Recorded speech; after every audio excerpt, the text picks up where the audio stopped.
Hey everyone, welcome back to my channel. My name is Timmy Treacle, also known as Horror Fan for Life. And in this video, I'm going to be reviewing the film Guardians of the Galaxy 3. Yes, finally I'm able to watch this movie. It was released to Disney Plus today on August 2nd, and so pumped for this movie. And this movie did not disappoint. It was released on May 5th, 2023 and was directed by James Gunn. It had a $250 million budget and made $844.8 million at the box office. It has an 8.1 out of 10 on IMDb and 81% on Rotten Tomatoes. And the movie stars Chris Pratt, Zoe Saldana, Will Poulter, Sean Gunn, Karen Gillan, Vin Diesel, Dave Bautista, Bradley Cooper, Sylvester Stallone. Just a great cast. In this movie, we have Peter Quill, who is still mourning the loss of Gamora, and his team has to rally to defend one of their own. And if the mission is not successful, it could spell the demise of the Guardians as we know them. Yeah, so this video is going to contain spoilers. So if you haven't seen the movie yet, don't watch this review, so you've been warned. But right off the bat, we get some backstory of Rocket, voiced by Bradley Cooper. And we basically find out that he was created and basically was an experiment. And being that he was smarter than his creator wanted to find out how and why he is who he is, and wanted to study his brain, basically. So Rocket finds out eventually throughout this movie that with the flashbacks that they're basically going to be killed, and he's going to be experimented on with his brain. So he tries to escape with 3 friends that he has made throughout the years, and unfortunately they are killed, which was sad. But he escapes and ends up as we know it, being with the Guardians. And of course in this movie we have Gamora, played by Zoe Saldana, who as we know is not the Gamora that we've come to know and love in the first 2 movies. Of course, if you've seen Avengers Infinity War, you know what happens. But she still rallies, and they enlist her help to help save Rocket. And with doing that, she doesn't develop any feelings for Peter, although he tries, which is hilarious.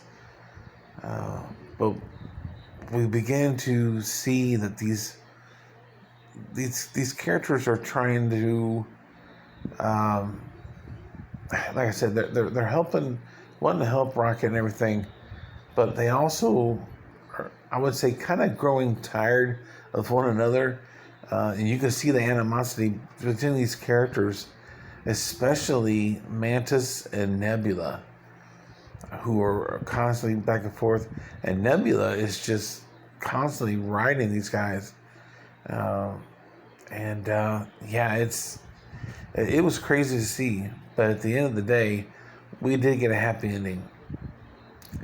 But with them trying to save Rocket, they had to travel far ways to get a certain piece to help Rocket bypass his basically kill switch, if you will, in his body. And I shed a tear. I couldn't help it. And I love the little dream sequence we get with him and his friends and what is, I would assume, is heaven. And I thought we were actually going to lose Rocket, and I also thought we were going to lose Drax there for a little bit, but we didn't. And the villain in this movie is freaking great. and I think it's one of the better ones in the MCU. And yeah, this was a great movie. It's got a great story. Of course, I love the characters, I love the villain, and it was a very satisfying end to this trilogy. And the Guardians of the Galaxy trilogy is my favorite in the MCU. I think it's the best, in my opinion. I will say Captain America and Spider-Man are really close. But this one is my favorite. The soundtrack in this movie is phenomenal. I love the little... they pay a little tribute to the movies before at the end with the end credits. And of course, we see Rocket with his new group of Guardians, which I think is great. And we may end up seeing Peter Quill later on in another movie. So, and I really hope we get another Guardians movie, and we may get some new Guardians. We just don't know.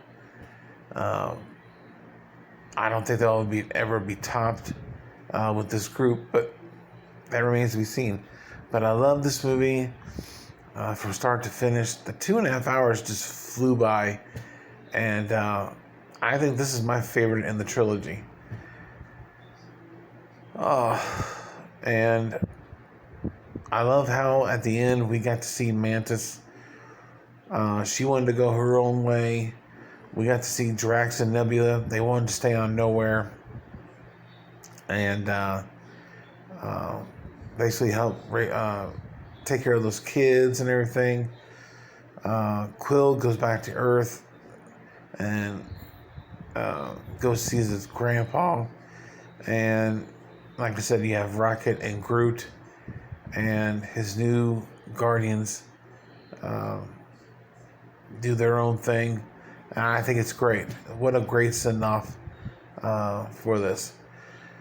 So with that, I'm going to give this movie a 10 out of 10 and 2 thumbs up. So in the comment section below, if you've seen it, give me your thoughts and opinions. If you're new to the channel, don't forget to hit the subscribe button, hit that notification bell, and if you like this review, hit that like button. Other than that, stay tuned for my new ranking of all 32 Marvel movies. And we do have some more coming up, as you will know. They do have release dates, which I will get into when I do that video. But they may be moving back because of the writer's strike and actor strike. We just don't know right now. But they do have release dates. I'll get into those movies and everything in that video. And other than that, I thank you guys for watching. Stay tuned for many more movie reviews. And I'll see you guys in the next one.